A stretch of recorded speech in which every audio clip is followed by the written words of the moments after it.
Na semana passada, introduzimos a carta aos Hebreus. E nesta carta, escrita por um autor desconhecido, a gente não sabe quem foi ao certo, tem como afirmar quem seja o escritor desta carta belíssima, mas a intenção autoral é fortalecer a fé de seus irmãos, fortalecer a fé dos desanimados, fortalecer a fé dos abatidos por meio de hostilidades. E eu mostrei para vocês que a hostilidade que estava imperando naquela época, na segunda metade dos primeiros séculos, era a atrocidade causada pelo imperador romano Nero.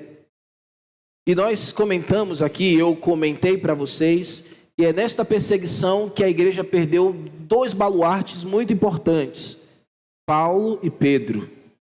Você tem Pedro e Paulo sendo martirizados em nome do Evangelho, na causa de Cristo, por meio da perseguição que o Estado, ou seja, Roma, na figura do seu imperador Nero, fez. Este autor desconhecido ocupa seu tempo para falar aos hebreus, os cristãos que haviam se esfriado, ou estavam se esfriando, para dizer a eles que a fé cristã não é um salto no vazio. Para dizer para eles que a profissão de fé que eles fizeram não é como um efeito kamikaze. Sabe o que é o efeito kamikaze? Lembra? Aquela Segunda Guerra Mundial, ou é a Primeira Guerra Mundial, se não me engano, os japoneses já estavam perdidos. E o que eles faziam? E atiravam com seus aviões, os porta-aviões americanos. Ali foi conhecido o kamikaze. A fé não é isso. Não é um lançar-se de cabeça no vazio. E ele está dizendo isso para os hebreus. O seu intento aqui é encorajar nossos irmãos a viverem uma vida firme na fé que os salvou diante de grande condenação. Pior do que uma condenação que Nero podia lhes entregar, a condenação do pecado e da morte. E fazer com que eles colocassem o olhar deles sempre na pátria eternal, a vida que haveria de vir, mesmo que muitos deles fossem sucumbissem à morte, mesmo que perdessem as suas vítimas. Até aquela altura a perseguição era muito sagaz e já havia levado muitos dos nossos irmãos. E o caminho que o autor sagrado faz é muito belo. Eu acho essa carta muito linda. Porque o caminho que o autor sagrado, que não sabemos o nome, toma para fortalecer a fé dos seus irmãos e revigorar seu ânimo, é apresentando a sublimidade de Cristo. Isso é maravilhoso. Ele quer mostrar quem é Jesus, esse Jesus que eles têm fé. Esse Jesus que eles negaram tudo e estão incorrendo risco de morte. Por quê?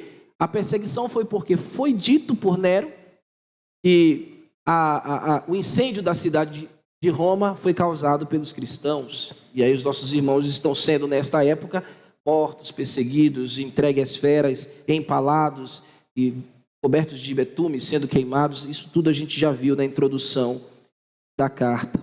Ele vai falar da sublimidade de Cristo. Ele vai falar quem é o Senhor Jesus.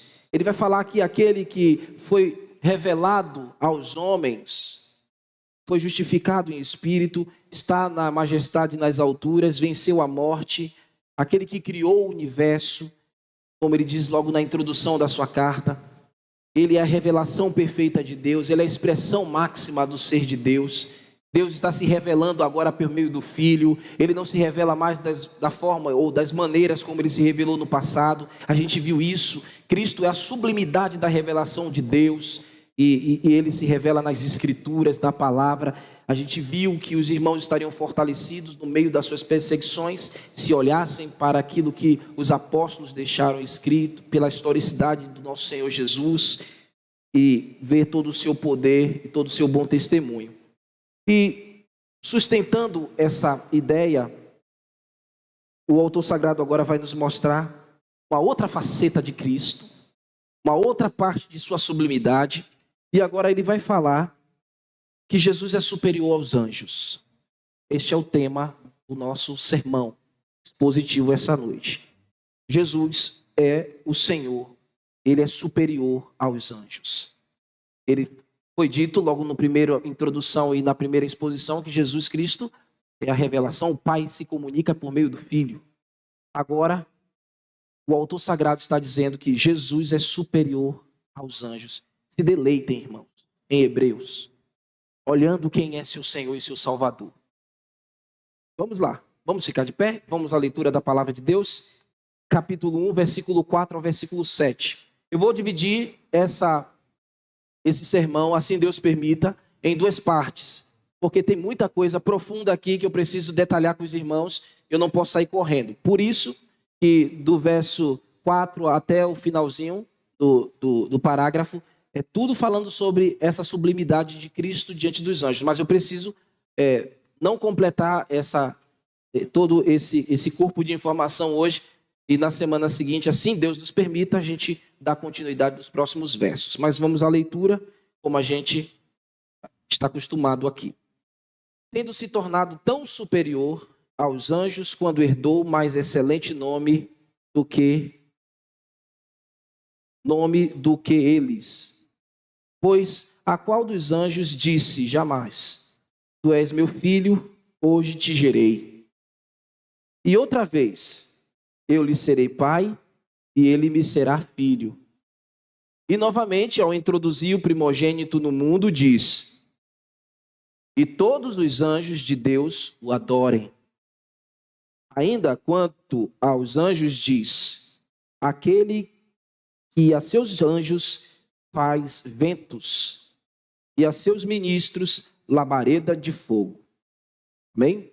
Podeis assentar, irmãos. Que o Senhor nos conduza na exposição da sua palavra.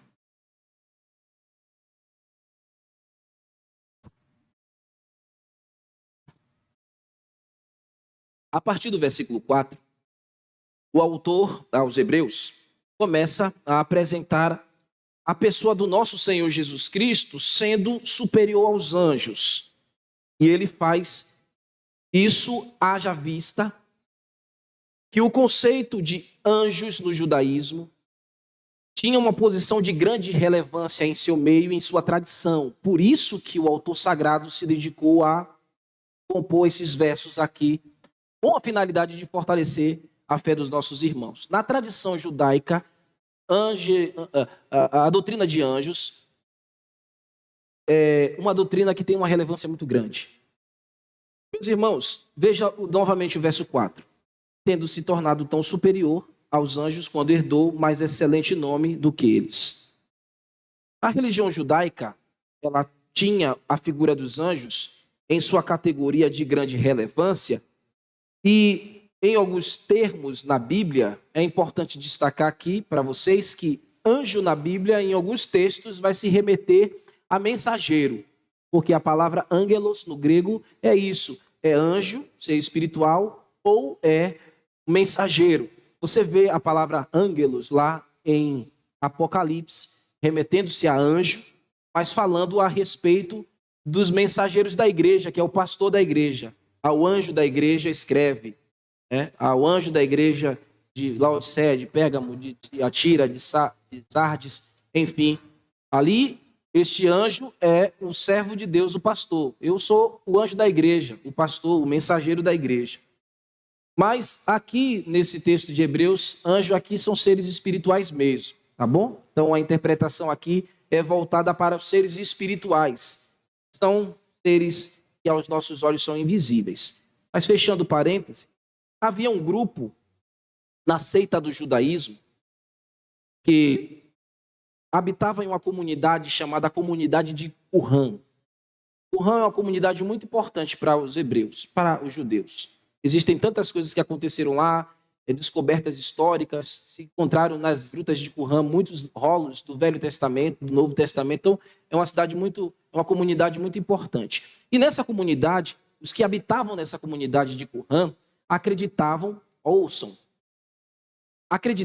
e isso já vinha de tradição, eles acreditavam que os anjos, e que na verdade, o arcanjo Miguel, ele possuía tanta autoridade, ou maior autoridade, do que o Messias. Eu sei que isso é absurdo, mas só para você ter noção de quão relevante era esse assunto anjo na categoria do judaísmo. Então eles tinham na mente a figura angelical como um ser de grande importância e relevância para eles. O autor está escrevendo aos hebreus, que havia deixado a tradição do judaísmo e abraçado o cristianismo. Eles estão na transição ainda. Por isso é importante abordar isso para eles. O povo hebreu tem registrado inúmeras atividades e aparições angelicais que na teologia nós chamamos de angelofania. Angelofania eram as aparições de anjos no Antigo Testamento e até mesmo no Novo Testamento, quando estes seres espirituais se apresentavam como homens ali para aquelas comunidades. Então vocês sabem que o povo hebreu no deserto, pelas histórias que vocês já conhecem, teve a proteção do anjo do Senhor. Vocês já ouviram falar isso? O anjo do Senhor os guiou pelo meio do deserto durante aqueles anos de peregrinação. Você já viu também no relato bíblico que Abraão, ele recebeu anjos, ele hospedou anjos. Você vê que Ló também, logo em seguida, hospedou anjos em sua casa. Anjos também interagiu com Davi. Você vê no livro de Daniel, você lê também em Isaías. O limiar do templo se movia e os serafins cobriam seus rostos e os seus pés e voavam e diziam: Santo, Santo é o Senhor dos exércitos, toda a terra esteja cheia da sua glória. Então você vê também anjos em Juízes, você vê presença de anjos em Ezequiel, em vários livros do Antigo Testamento, meus irmãos. Então você vê a relevância que há nos judeus com relação à presença desses seres. E sabendo que o anjo do Senhor nas Escrituras está se dirigindo à segunda pessoa da divindade. É a forma pré-encarnada de Jesus Cristo no Velho Testamento ou no Antigo Testamento.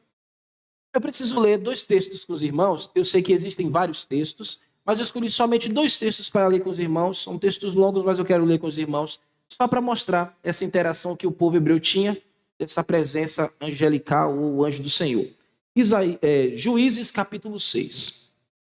Juízes capítulo 6, enquanto você vai lá buscar, a gente vai ler do verso 11 ao verso 22 e ao verso 24.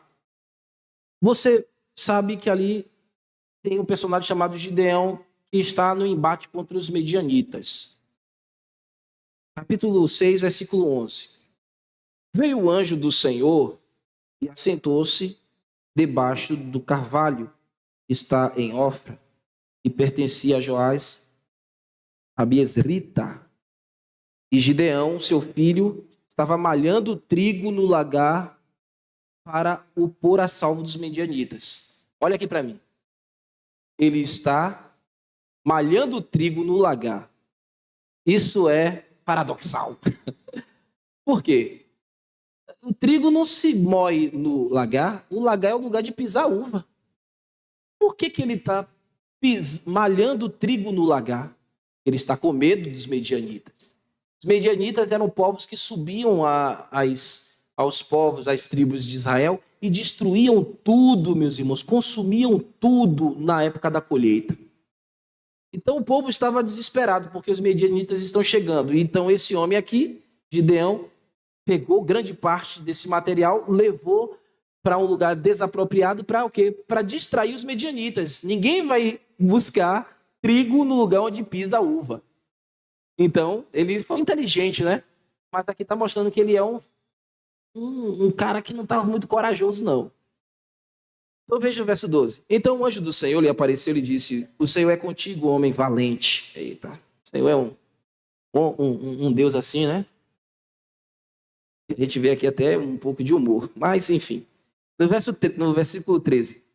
Respondeu-lhe Gideão: Ah, Senhor meu, se o Senhor é conosco, por que nos sobreveio tudo isso?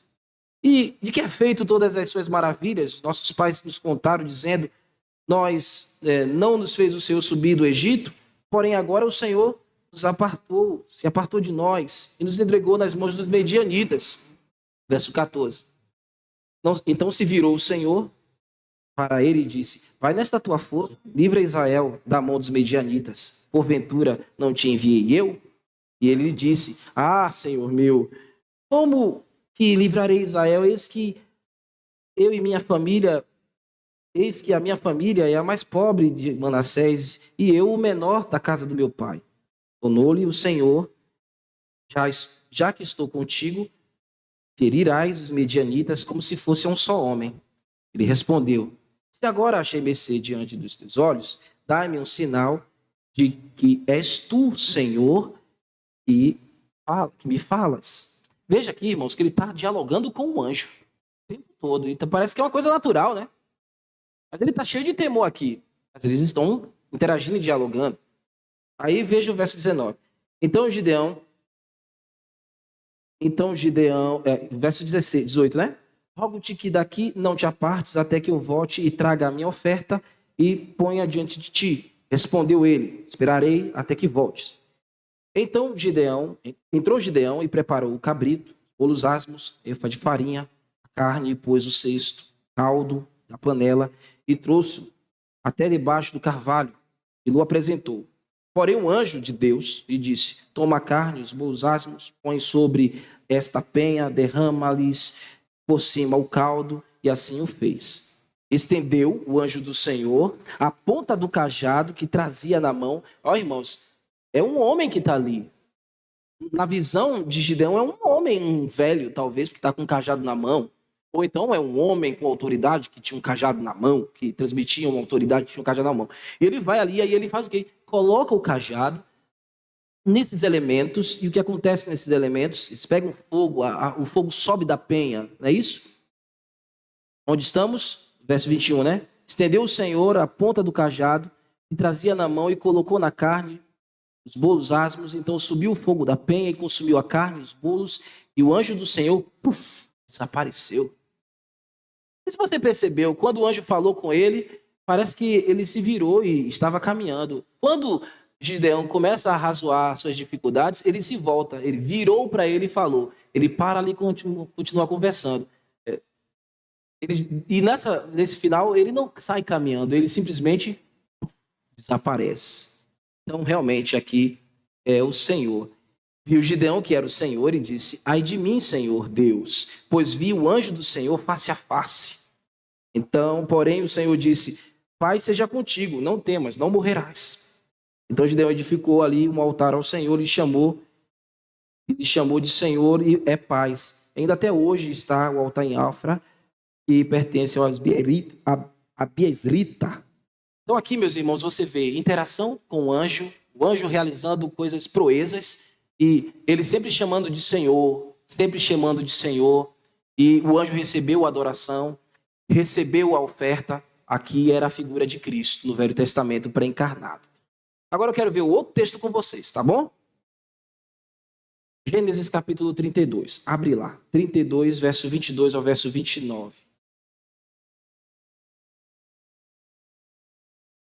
Aqui é um dos patriarcas da nação de Israel. Estou pegando esses textos porque falam da nação de Israel, fala do povo hebreu. O livro foi escrito para os hebreus e tem a implicação para a igreja, ok? É por isso que eu estou pegando esses textos, mostrando para vocês como a tradição do judaísmo tinha uma relevância com relação aos anjos. E aqui, daquele que carrega na sua gênese a nação de Israel, Jacó, o que acontece aqui? Verso 22. Durante a noite, Jacó se levantou, tomou suas duas mulheres, suas duas servas, 11 filhos, e atravessou com eles o balde de Jaboque, o rio de Jaboque. Depois de levá-los para outra margem, fez passar todos os seus bens. Como isso, Jacó ficou sozinho no acampamento. Veio então um homem, tem algumas versões que dizem, veio um varão, veio um homem que lutou com ele até o amanhecer. Quando este varão, que é o anjo do Senhor, que é um anjo, viu que não ia vencer, tocou na articulação do quadril de Jacó e deslocou. Ou na coxa dele, em outras versões, mas na juntadura do quadril, e deslocou. Ele teve ali uma lesão séria, ele ficou mancando. O homem disse, o varão disse: deixe-me ir, pois está amanhecendo. Jacó, porém, respondeu: não o deixarei ir, enquanto não me abençoar. Qual é o seu nome? Perguntou o homem. Perguntou o homem. Jacó, respondeu ele. O homem disse: Seu nome não será mais Jacó. De agora em diante você se chamará Israel, porque você lutou com Deus e com os homens e venceu. Tá vendo? Israel. Desde aí, você tem nos relatos uma interação na consciência do judeu, na consciência do hebreu, sobre essa interação com o anjo. Foi o próprio anjo, ou anjo do Senhor, que mudou o nome de Jacó, o seu patriarca, e deu o nome da nação deles. O sol já passava, e Jacó passou a Peniel e disse: vi Deus face a face, entretanto a minha vida foi poupada. O sol já se estava nascendo, quando partiu Jacó de Peniel, mancando por causa do quadril deslocado. Até o dia de hoje, Israel não come do tendão perto da articulação do quadril, por causa do que aconteceu naquela noite em que o homem feriu o tendão do quadril de Jacó. Então, olha como esse quadro fica mais claro para a gente. Olha para mim.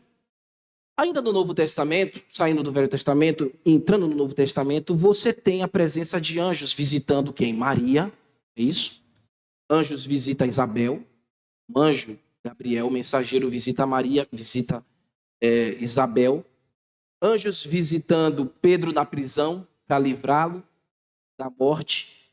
Você vê isso em Atos. Você vê anjos no deserto, o anjo no deserto, depois do jejum de 40 dias, levando alimento para Jesus. No final do relato, lá no Evangelho, você vê isso.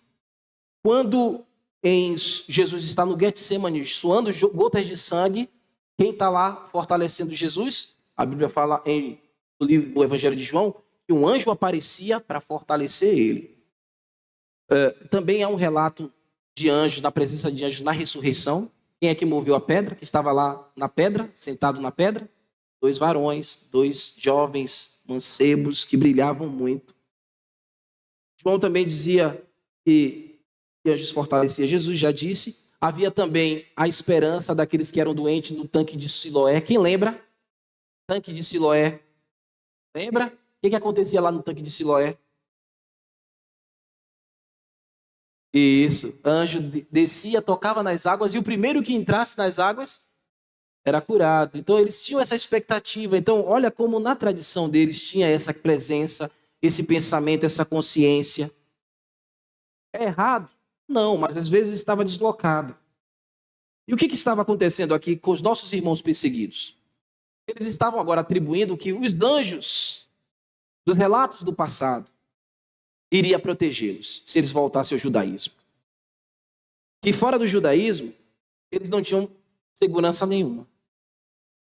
Há também uma coisa que corroborava muito para o hebreu, que era o quê? Você sabe que o hebreu tem a lei mosaica como a sua identificação e a sua prioridade, não é verdade?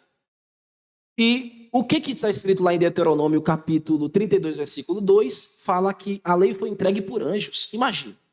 Paulo fala a respeito disso em Gálatas. Em Atos, Estevão também menciona isso antes do seu martírio. Eles falam que a lei foi dada em menção de anjos. Então isso corroborava ainda mais para fortalecer essa tese de presença angelical que protegia esse povo. A expressão também em vários salmos que dizem: o anjo do Senhor habita ao redor daqueles que o temem e guardam. Tudo isso construía uma cultura na mente deles. E evidentemente que isso tudo estava remetendo a Cristo.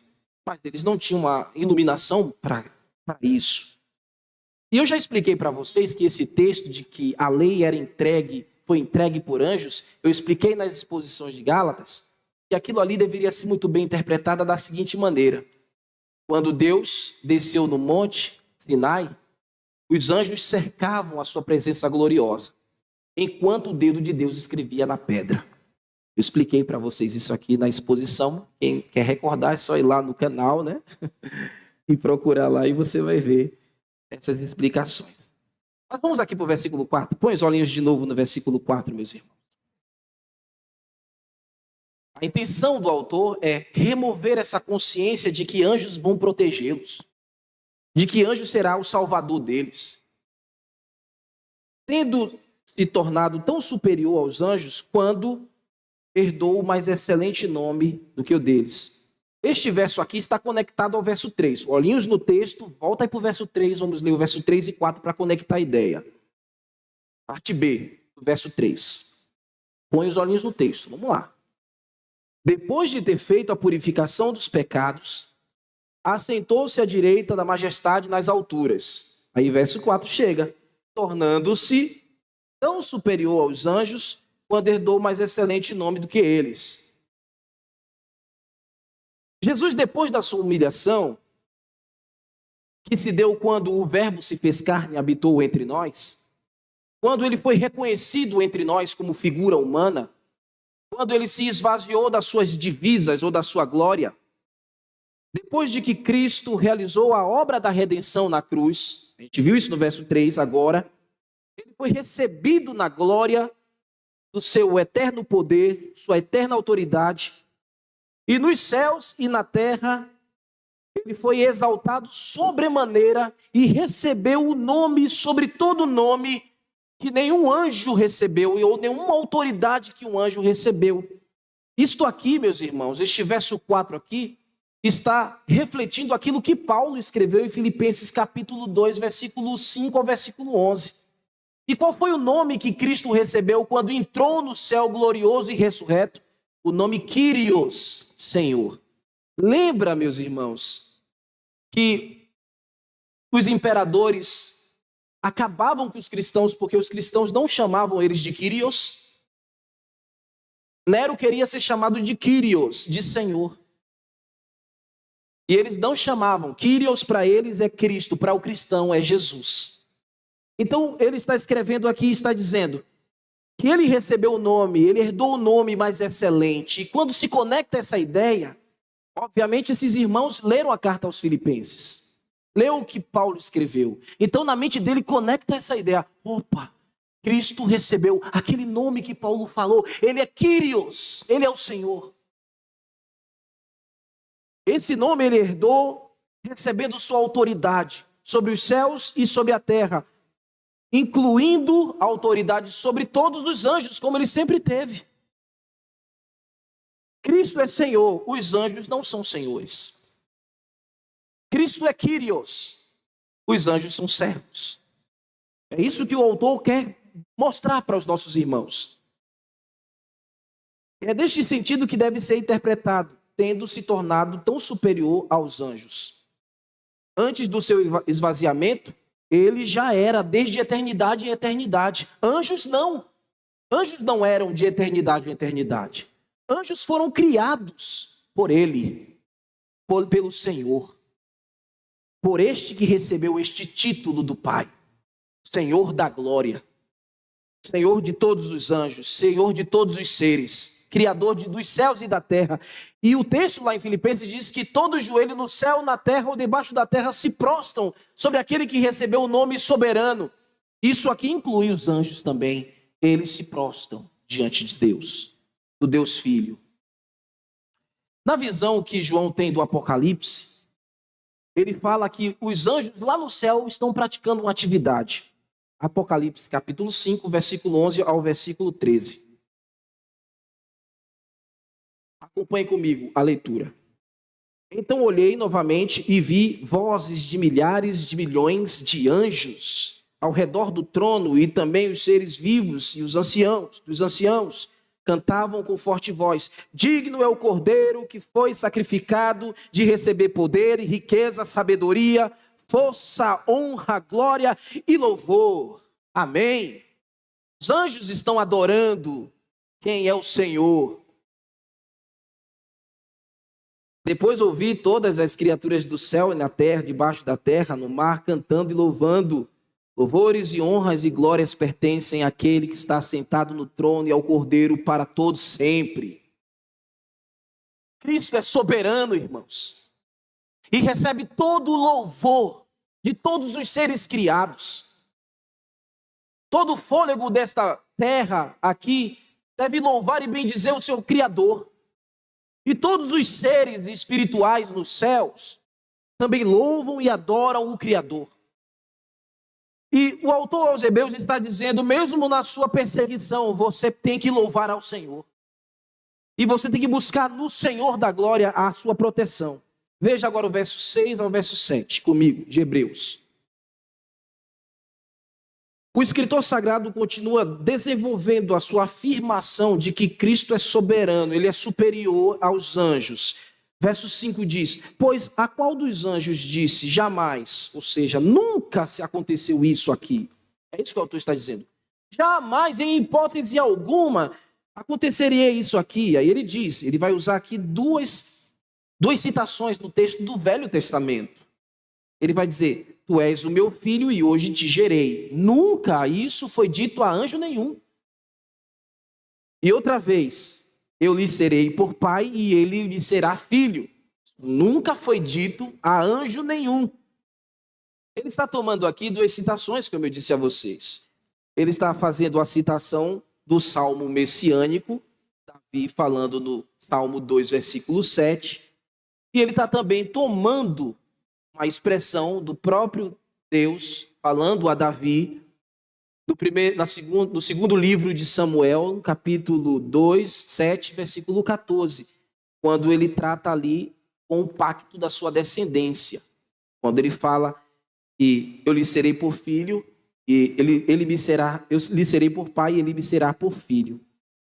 Essas duas citações aqui se tornam muito profundas para o ouvinte hebreu, porque eles liam isso. Você está entendendo, irmãos? Que coisa maravilhosa. Eles liam isso aqui. Eles liam os pergaminhos. Então, quando eles liam isso, eles diziam: ah, é verdade. Isso não foi dito a um anjo. Isso foi dito ao descendente. Isso foi dito àquele que haveria de vir, ao Messias. A ideia aqui de filho, nos dois textos mencionados pelo autor sagrado, é a ideia de coessência. O filho é coessencial com o pai. Anjos não são coessenciais com Deus, Pai. O filho tem a mesma essência do pai. Jesus tem a mesma essência do pai. Anjo nenhum tem a mesma essência. O pai é Deus criador, o filho é Deus criador, anjos são criaturas. A expressão filho comunica isso.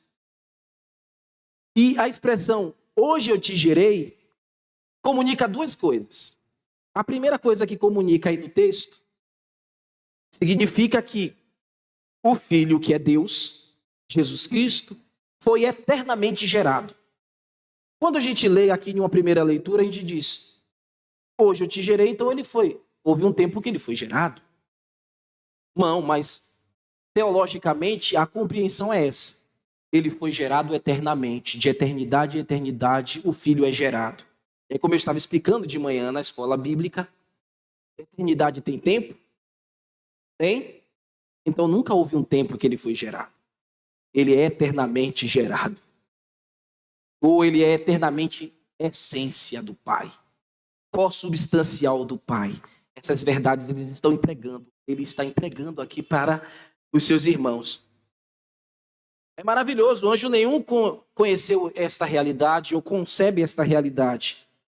Como eu disse, anjos são criaturas. O Filho é o Criador, Jesus é o Criador de todas as coisas. Ele criou a sua vida. Ele criou a vida dos irmãos que estavam sendo perseguidos e sustentará a vida dos irmãos perseguidos. Isso traz para nós aqui, irmãos, que Ele é o Criador da nossa existência, é o sustentador das nossas vidas. Que mesmo a gente passe por hostilidade em nossa vida, ou qualquer tipo de perseguição, ou qualquer tipo de calamidade, ou qualquer tipo de perda, o Senhor continuará sendo o mesmo e continuará sustentando as nossas vidas. E se tivermos de morrer para manifestar a nossa fé, então que morramos. Ele continuará o mesmo e nos receberá da sua glória com todo o poder. O que nós não podemos é deslocar a nossa fé. O que a gente não pode é mover os sentidos para o caminho errado. Cristo é sublime. E por que a igreja é gloriosa? Porque tem o Deus glorioso que é a sua cabeça, que é Cristo. A segunda coisa é que aquele que é gerado eternamente, Filho, Deus eterno, em um momento da história ele foi gerado. Não é um contraponto, não é uma contradição. É porque houve um momento na plenitude do tempo em que aquele que era eterno foi gerado homem no ventre de Maria. Por isso é que ele pôde pagar o sacrifício lá do verso 3 e morrer por nós, pecadores. Há um momento em que o Eterno se tornou mortal em sua humanidade. Isso é glorioso, meus irmãos. O Pai planejou assim, o Filho executou e o Espírito Santo é que aplica essas realidades do nosso coração. Houve um tempo que o Filho foi gerado homem, natureza humana, viveu como cada um de nós aqui e também passou por perseguições e aflição. Então, meus irmãos, cada embate da sua vida, Cristo já padeceu primeiro.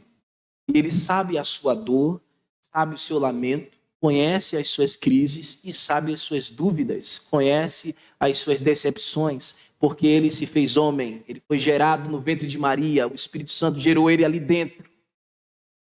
E Ele foi perseguido, e Ele foi morto e ressuscitou e está glorioso nos céus. Amém? É glorioso essa carta. É maravilhosa, irmãos. Então, não foi nenhum anjo que foi gerado no ventre de uma mulher. Foi o próprio Deus gerado no ventre da mulher. Isso quebra qualquer paradigma. Isso também quebrou paradigmas na mente dos anjos, eu acredito. Ele vendo o Senhor da glória se despedir de todas as suas divisas e se tornar homem para habitar aqui como nós. Imagine. E imagine a festa quando entrou lá no céu, hein, Mara? Imagine a alegria dele de volta lá. Todo judeu tinha o conceito, veja o verso 6, qual o conceito que eu quero mostrar para vocês aqui, no verso 6. E normalmente, ao introduzir o primogênito no mundo, disse, e todos os anjos de Deus o adorem. A palavra primogênito é muito importante aqui. Porque todo judeu tem um conceito de primogenitura muito bem definida. Vocês lembram de Jacó e Esaú? O que aconteceu ali? Um vendeu a primogenitura e Jacó não perdeu tempo de assumir a posição de primogenitura. Porque primogenitura na mente do hebreu não é porque nasceu primeiro. Claro que, evidentemente, isso está corroborado ao filho que nasceu primeiro. Mas a ideia de primogenitura nas escrituras, gravem isso, é de proeminência. Todo judeu olhava o primogênito com proeminência, sabe? Olhava com distinção. Então, quando ele usa o texto e a citação também de que uma vez introduzindo o primogênito do mundo, ele não está dizendo que ele está colocando no mundo aquele que foi criado primeiro. Não é isso. Mas aquele que veio ao mundo e que possui todas as prerrogativas santas.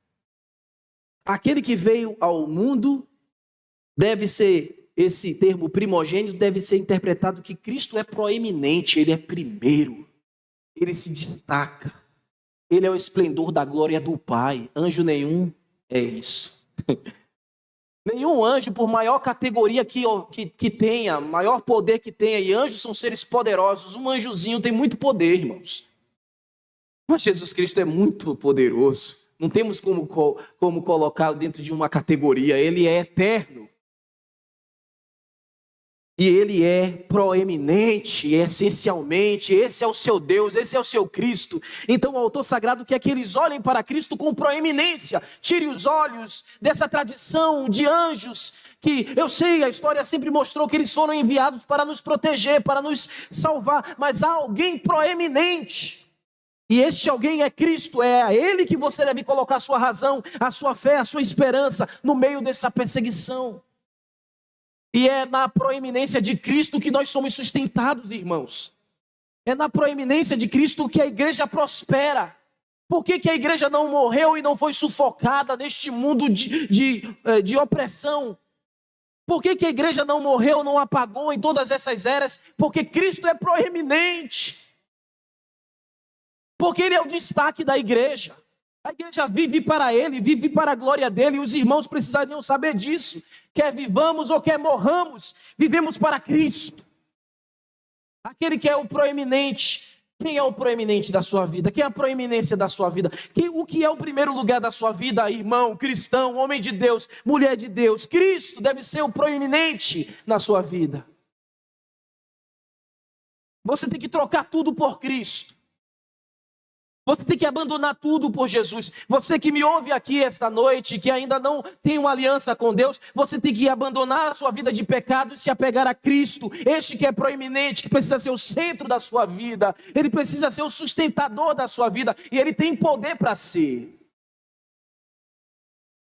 Se você se entregar a Ele, se você se arrepender dos seus pecados, se você confiar a Ele a sua vida, como o autor aos Hebreus está dizendo aos seus irmãos, confie naquele que é proeminente e que não deixará você sozinho.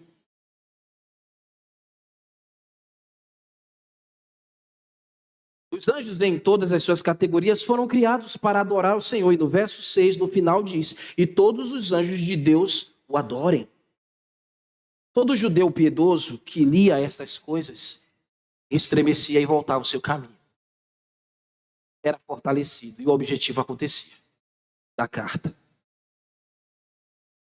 Talvez a sua fé esteja estremecida porque você não conhece ainda a sublimidade de quem é o teu Senhor.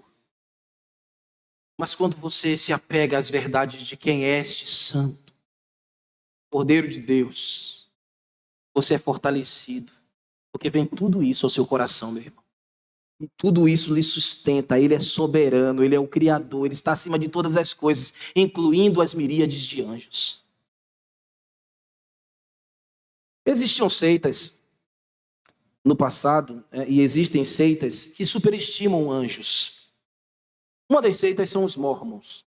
Os Mormons, por exemplo, o fundador da sua seita diz que Joseph Smith, o fundador, ele recebeu a visitação de um anjo chamado Moroni. A Bíblia nunca fala desse tal anjo Moroni. A Bíblia só menciona 2 nomes de anjos. Nada mais. E que esse anjo Moroni lhe deu um outro evangelho. O que a Bíblia fala? Deixa eu ver se vocês estão afiados. A gente acabou de fazer exposição de Gálatas. O que a Bíblia fala àquele que entrega uma nova mensagem, um novo evangelho? Deve ser considerado como o quê? Ô, igreja linda! Anátema. Então esse anjo que entregou um outro evangelho para o Joseph Smith, estava entregando uma nova mensagem, na verdade é um espírito de engano aí. É anátema. Nas escrituras sagradas não há menção desse anjo impostor. Gálatas 1, 8 e 9, isso que vocês acabaram de dizer. Então fuja, irmãos, destes mocinhos bonitinhos que andam aí com a chapinha preta aqui, eu me esqueci até o nome deles, de nome, né? Andrins, Eldrins, né? Fujam dessas pessoas. Você quer ver uma outra seita presente na nossa ambiência próxima? Os adventistas do 7º dia. Eles são uma seita. É por isso, irmãos, que nós não cantamos músicas dos adventistas aqui. É por isso que a gente não tem relação direta com eles. Parece que são anjinhos, né? Mas na verdade não são. Se você estudar a doutrina dos adventistas, seu conceito vai mudar na hora. Eu sei que você pode se estremecer aí, você ama os arautos do rei, Alessandra Samadello. Mas, irmãos, a doutrina deles é perniciosa. E uma das coisas que eles dizem, talvez você não saiba e fique sabendo agora, é que eles dizem que o anjo Miguel é Jesus Cristo. Eles comparam Deus com uma criatura. Eles estão dizendo que Jesus Cristo é o anjo Miguel no Antigo Testamento. Olha, é tão absurda essa relação que eles fazem. Eu tenho um estudo sobre isso e um dia eu vou trazer para vocês na escola bíblica. Mas é tão absurdo o que eles dizem, que eles falam que o diabo desejou era a primazia do anjo Miguel. E por isso ele foi derrubado. Em outro momento a gente vai tratar isso com mais detalhe, mas cuidado com o adventismo, 7º dia. Além de ser legalistas, eles ainda ensinam essa perniciosidade. Por isso que eu vivi falando aqui para vocês, e sempre vou falar, legalismo na igreja não combina com a igreja de Cristo. Por que o pastor fala tanto de legalismo? Meu Deus, ele não combina com a igreja santa. Eu tenho que bater na tecla. para que você nunca caia no caminho do legalismo. Vamos ao verso 7? No verso 7, ele disse: ainda quanto aos anjos diz, aquele que aos seus anjos faz vento e os seus ministros labareda de fogo. Parece até uma coisa pentecostal. Guardadas as proporções das brincadeiras dos nossos irmãos pentecostais. O que o autor sagrado está dizendo aqui, meus irmãos? Ele está citando mais um texto do Velho Testamento. Ele foi muito sábio, muito dirigido por Deus. Por isso que a gente não conhece, não sabe o nome, mas sabe que era um homem de Deus. Ele vai buscar os textos do hebreu para mostrar ao lado e justificar e dar a sua... entregar respostas, né? Fazer a sua refutação. É uma carta que refuta muito. E a gente cresce muito doutrinariamente lendo a carta aos hebreus. Ele está fazendo a citação de Salmos 4, versículo 4, transmitindo a ideia que anjos na categoria de vento, ou seja, são pneuma. O que está no pneu do carro de Clerinho lá dentro é pneuma, é vento, é ar. Então são seres pneumáticos, são seres espirituais que têm composição de vento. Você não vê o vento, são invisíveis aos olhos humanos, são seres espirituais e são labaredas de fogo. O que é isso, labareda de fogo? Ele está usando aqui a expressão flox, a palavra grega, flox, que é labareda. Então ele usou duas palavras aqui para explicar a natureza desses seres. Ele usou a palavra flox, que é labareda, e no campo semântico da palavra flox, que é labareda, você encontra ali dentro também queimar, arder, brilhar. Então, horas arde, ou tem anjos que ardem, anjos que brilham muito, anjos que queimam como fogo. E ele usa a própria expressão aqui, fogo. A palavra grega é pur, mais ou menos é isso, pur, que é chama e fogo. Então, o que ele está comunicando aqui? Que estes seres são invisíveis, são pneumáticos, mas eles têm categorias deles que são como labaredas, que queimam, que brilham, outros são como fogos. Então você está vendo aqui que o autor sagrado está comunicando uma certa mutabilidade entre as categorias. Isso aqui é interessante, irmãos. Por quê? Porque Deus é imutável. Está vendo? Porque Deus não muda. Mas anjos têm suas distinções. Têm suas propriedades. Então, ele está mostrando aqui que a fé dos irmãos precisa estar naquele que é imutável, naquele que não muda, que não há variação. Ele não está um dia mais brilhante, ele não é um dia mais fiel e outro dia ele está menos despreocupado com você. Todos os dias ele está sendo o sol da justiça da sua vida. Todos os dias ele está lhe protegendo, lhe guardando. E toda vez que você clamar por ele, ele vai lhe falar, ele vai lhe responder, ele vai lhe dirigir. Ele vai se mostrar fiel. Ele vai se mostrar duro quando ele precisar se mostrar duro. Ele tem a sua faceta, mas ele não é mutável. Então, ele está mostrando para os irmãos que eles precisam colocar o seu coração aí. E ainda nesse versículo, ele traz uma expressão ainda maravilhosa. Ele está vendo? Põe os olhinhos no texto, por favor. Olha aí. Vamos ler de novo, verso 7. Ainda quando aos anjos diz, aquele que aos seus anjos faz vento e aos seus ministros. Está vendo a expressão ministros? Ele não está usando a palavra koinonia, ele não está usando a palavra diaconia, ele não está usando isso, ele está usando um outro termo grego, que dá essa ideia de servir. E qual é o termo que ele está usando aqui? A palavra leitofos. É a expressão que ele está usando. Por quê? É uma expressão militar. Tá bom? Então, quanto àquela outra expressão que ele usa, é somente para serviência, o diácono é um servo, é um ministro.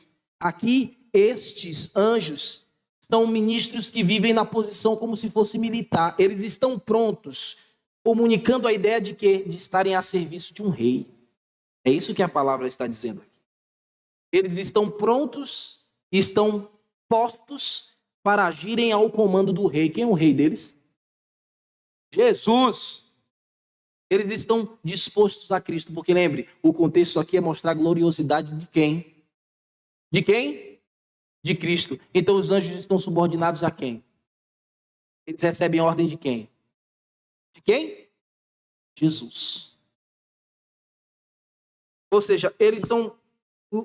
E da Bíblia fala que eles são os exércitos dos céus. Ainda tem no texto do Velho Testamento que diz os exércitos de Deus. Então, eles estão alinhados lá em sua perfeita harmonia, em sua perfeita formação, como servos e lutarão em favor dos escolhidos ao comando de Cristo. A gente vai ver isso no próximo sermão. Mas encerrando aqui, meus irmãos, eu quero trazer para vocês algumas aplicações, somente breve, só para a gente terminar aqui. A nossa fé, irmãos, não pode ser mística. Você não pode levar uma fé mística. Os hebreus não poderiam levar a fé mística, uma vez que foram lavados pelo sangue de Jesus. Ninguém aqui tem autorização da palavra de Deus de levar uma vida com a fé mística. Buscar em elementos, visíveis ou invisíveis, razão da sua fé. A razão da nossa fé tem um nome. E que nome é esse? Jesus Cristo. Você que me ouve na internet, você que está aqui, nossa razão de fé não é o misticismo. A razão da nossa fé é Cristo. É conhecer a sua sublimidade, saber quem Ele é, conhecendo a sua profundidade. Eu sei que a gente não vai conseguir exaurir quem Cristo é, porque Ele é eterno. Vamos passar a eternidade conhecendo e nunca iremos conseguir exaurir. Mas quanto mais você se debruçar a saber e a conhecer quem é o seu Senhor, a sua fé terá robustez. E não será uma fé mística. Não será uma fé fantasiosa. Nós não podemos fiar nossa esperança em criaturas, mesmo visíveis, mesmo que sejam poderosas, seja homens ou não. Não confie nos homens, não confie em nenhum tipo de criatura. Confie e entregue a sua vida a Jesus, o soberano. Por isso, nossos irmãos que me ouvem, ou os irmãos que são perseguidos no primeiro século, eles precisavam ter essa consciência de fé, não mística, mas apontando sempre para o livramento na pessoa de Cristo. A sua salvação não está nos anjos, mas estava em Cristo. E assim também deve ser as nossas vidas. Olhar para Cristo como Ele é supremo, e Ele nos cuida, e Ele nos salva, Ele nos redime, Ele perdoa os nossos pecados, Ele nos dá a tua salvação. Hoje você vive e existem vários Neros por aí, afligindo o seu coração e sua vida.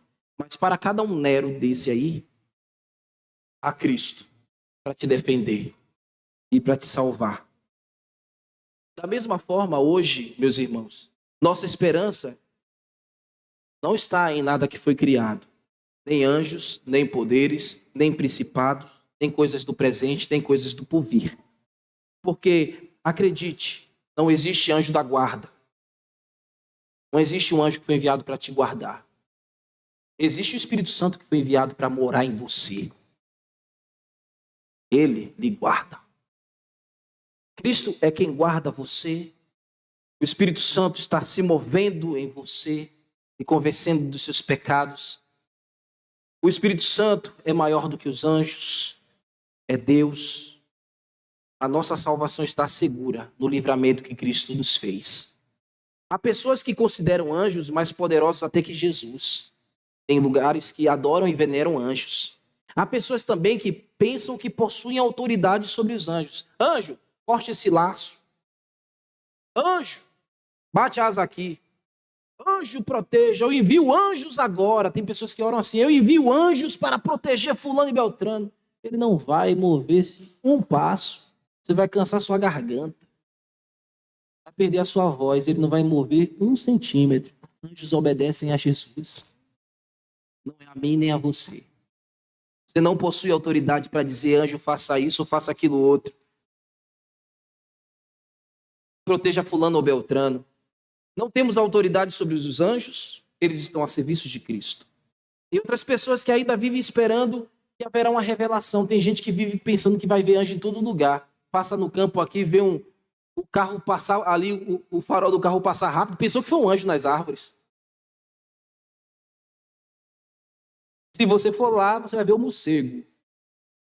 Tem um bocado de morcego aí. É? Você vai ver o morceguinho, não vai ver anjo nenhum. Anjos não se revelam a ninguém. Não cumpre mais esse propósito, esse papel. Então, irmão, se você sonha com anjo, se você pensa que anjo vai aparecer para você, descarte essas coisas. Isso não é saudável para a fé. Ah, mas um anjo apareceu para mim. Calma. Não é assim que Deus Pai se revela. Ele se revela pelo Filho, pela Escritura, pela Palavra. Então, anjos não realizam essas obras. Isso é obra de engano, principalmente na comunicação da doutrina de falsos pregadores. Eu quero ler só mais um texto para a gente encerrar. Olha como Paulo coloca os mensageiros do engano na mesma condição de anjos das trevas. 2 Coríntios capítulo 2, versículo 11 ao versículo 15. Assim, continuarei a fazer o que sempre tenho feito. Com isso, frustrarei aqueles que procuram uma oportunidade de se orgulhar e realizar um trabalho como o nosso. Esses indivíduos são falsos apóstolos, obreiros enganosos, disfarçados de apóstolos de Cristo. Mas não me surpreendo. Até mesmo Satanás se reveste de luz, como anjo de luz. Portanto, não é de admirar que os seus servos, do diabo, finjam ser servos da justiça. No final receberão o castigo de suas obras que eles merecem. Que o Senhor Jesus Cristo continue edificando a nossa igreja e aplicando a sua mensagem e sua virtude em nosso coração pelo Espírito Santo. Amém? Vamos ficar de pé?